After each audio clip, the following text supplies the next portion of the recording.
Hey everyone watching this video. Today I'm going to be editing some photos in this series of videos, and these photos were actually taken for a workshop, so I wanted to walk through how I went about editing them. I was basically trying to capture the essence of the town that I live in, Fullerton, and so I took 5 different photos. I picked my top 5 that to me represent my town well. So let's start out with this orange photo. The first thing that I do, and I'm in Lightroom right now, and watch this in full screen to have the best viewing experience. So the first thing that I do when I edit photos is crop them.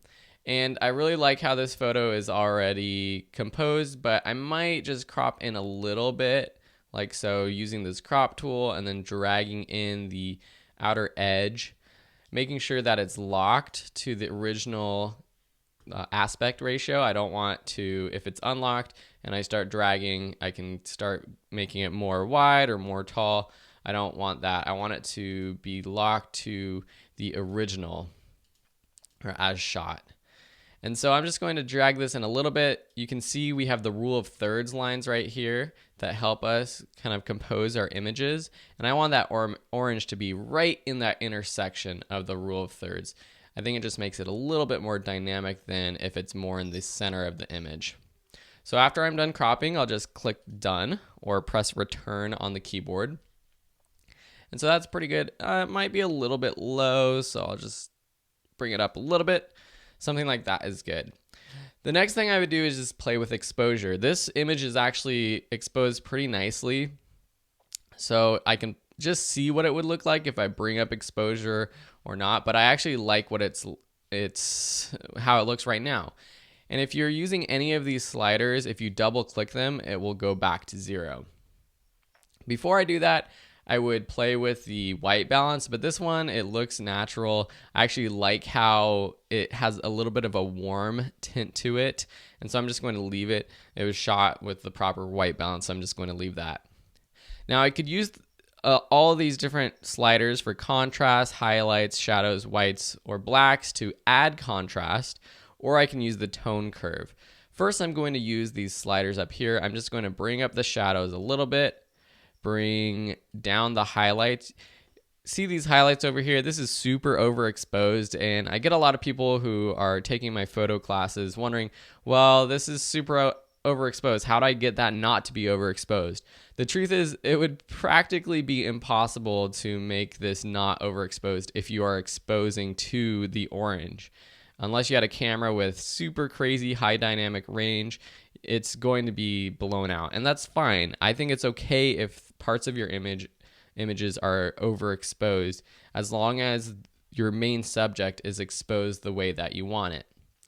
I can bring down the whites just a little bit, bring up the blacks just a little bit. So you can see that I'm actually just adding more detail. I'm kind of doing two things. I'm making it less contrasty, and then I'm going to add contrast down here with the tone curve by just bringing up the highlights and down the darks, just to make it a little bit more dynamic.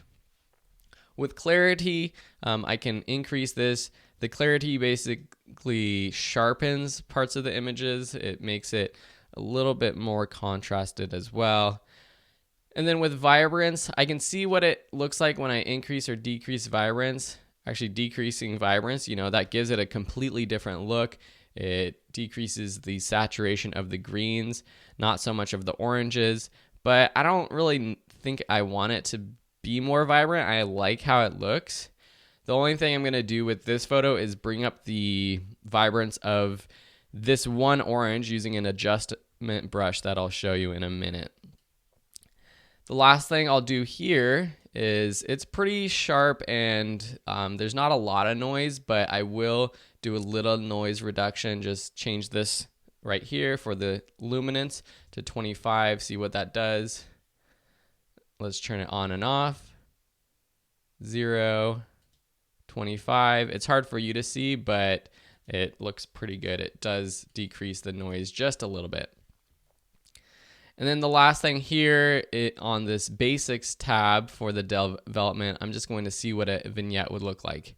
I think for this image, a vignette would look a little nice. Just make sure that the feather is a little bit more. I don't like these harsh vignettes that are really strong. I think it just looks a little bit fake, but a little bit of vignetting is something that I do like. Okay, so this is looking pretty good. Now I just want to use my adjustment brush, which I use by clicking here. I want to set my settings, so make sure that these are all set to 0 to start with. And I can change the size of my brush down here, so increase the size and maybe the feather a little bit. Now I'm just going to bring up the exposure first just to see what I am adjusting. So I'm just going to make it crazy. This is how I do it. Not everyone's going to do it this way, but I just bring up the exposure a lot so I can see where I am brushing. So you can see where I'm brushing, it's getting a lot lighter. And I just want to cover this entire orange. So right here, not so much the leaf, but it's okay if you get the leaf. I'm still holding down and clicking. So something like this is good.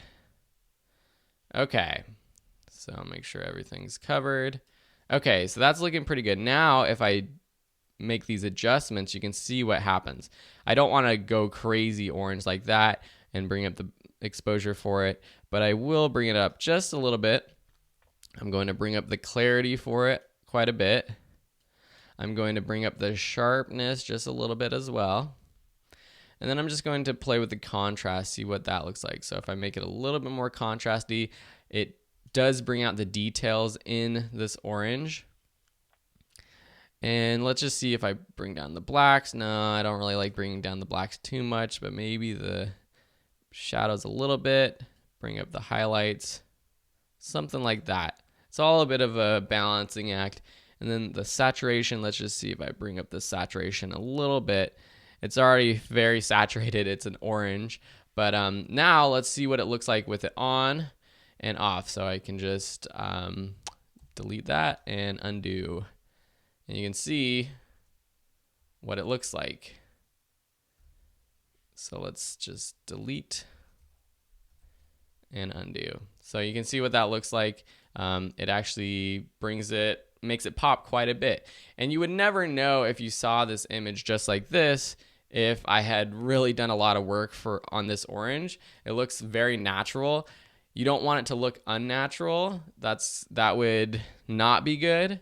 So just make sure that it looks natural. So I'm just going to click done.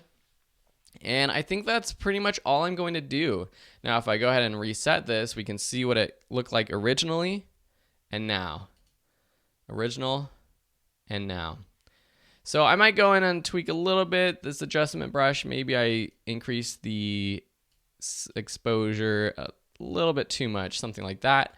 But really something like that to there makes it pop a lot more, like this composition a bit more, and I'm really happy with this image. So I'm gonna move on to the next photo, but I hope you enjoyed this video, and we'll see you in the next one.